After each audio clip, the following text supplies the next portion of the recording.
This week's Torah portion is called Jethro. Like all weekly selections, the names comes from the first significant word in the portion. It's not like a title that a novel might have. If it were, this week's portion would be called The 10 Commandments. Since those immortal injunctions are found in this portion, Samuel will read those top 10 tomorrow. Jethro was Moses' father-in-law. He was also the priest of Midian. We may well ask, how can a portion that includes the most important mitzvot in Judaism be named after a non-Jew, worse, an idolater? Perhaps the answer is that Jethro is a convert to Judaism. After hearing about what God has done to free the children of Israel, he proclaims, "Now I know that Adonai is greater than all gods." Does the priest of Midian accept the one God of Israel to the exclusion of the Midianite cult that he had led? Our tradition calls converts Gerei Tzedek, literally righteous individuals who have made the journey to our Jewish faith.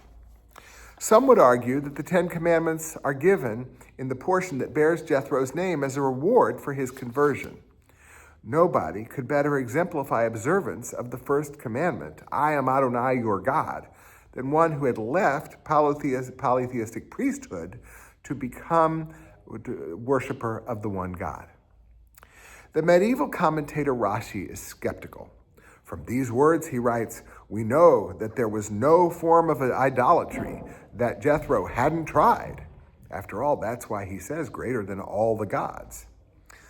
Even though that Jethro bows down to Adonai, we don't hear him say that he renounces the gods of Midian.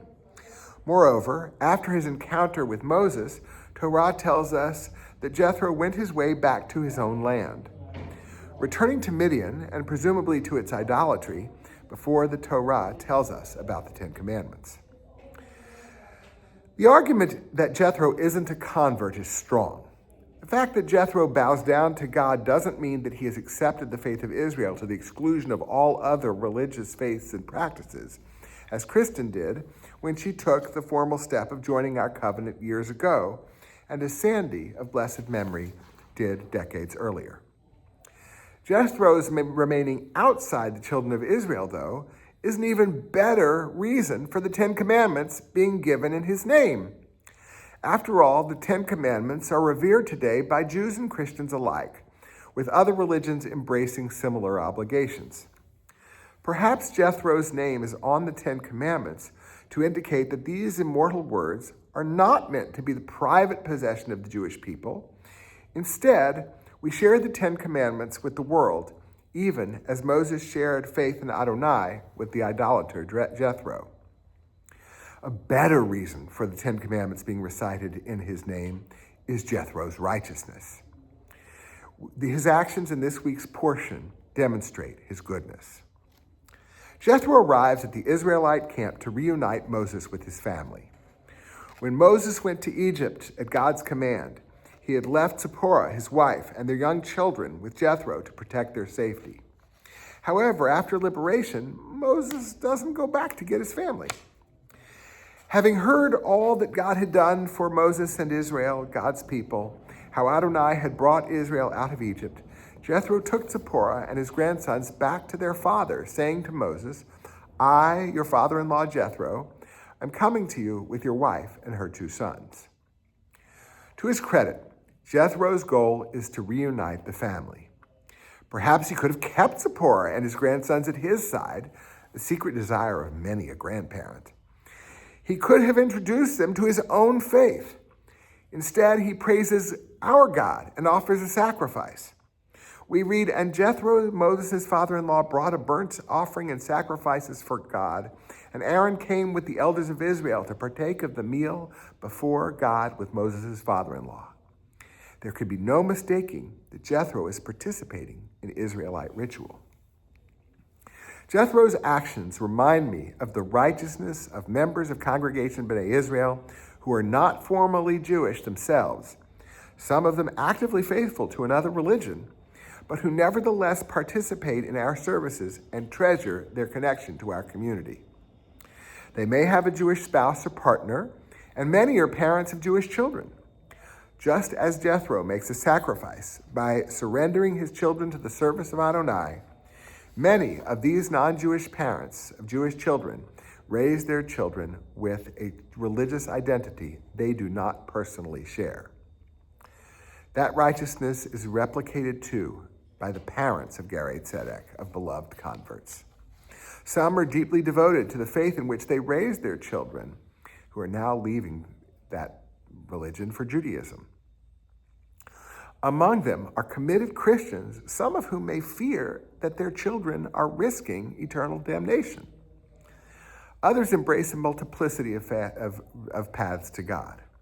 Whatever their theology, when these parents and grandparents come to their child's or grandchild's conversion ceremony, to their Jewish wedding, to a grandchild's bar or bat mitzvah, and the like, they demonstrate a righteousness like Jethro before them.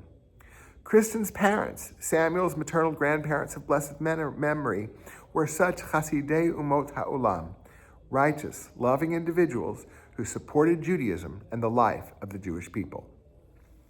Jethro takes a further step. Observing Moses in action, he offers advice about how Moses can be a better leader, for Moses' welfare and for the people's good. You see, Moses won't delegate. Instead, when the Israelites have a dispute and seek Moses' judgment, they have to wait all day long for Moses to get to them. He's exhausting the people and burning himself out. Jethro suggests that Moses appoint trustworthy leaders to manage groups of Israelites. That way, most of the people's issues don't need to come before Moses, who will now decide only the toughest cases. Moses agrees to this plan and puts it into action as his father-in-law goes on his way. Jethro does not merely support his daughter and grandsons in their participation in the covenant of Israel. He does what he can to make life better for his son-in-law, the Israelites' leader, and for the people. We at Congregation B'nai Israel are similarly blessed. Tonight, we have a powerful symbol in front of us. Much more than a symbol, of course, a person. Josiah Wheeler, a faithful Episcopalian, very much a part of our congregation with his Jewish husband, regularly enhancing our congregation's holiness with his magnificent voice. He is far from alone among temple members who, like Jethro before them, are not Jewish, but who contribute significantly to the well-being of our congregation and the depth of our Jewish community. If Jethro's righteousness does not come easily to him, we do not see that. He sacrifices joyfully. He receives an extraordinary reward. For all Jewish history, the 10 Commandments will be recited in a Torah portion that bears his name. But he, of course, doesn't know that. Let us celebrate Jethro this Shabbat as we read the 10 Commandments, and let us always rejoice in Jethro's many spiritual descendants among our congregation and the Jewish people.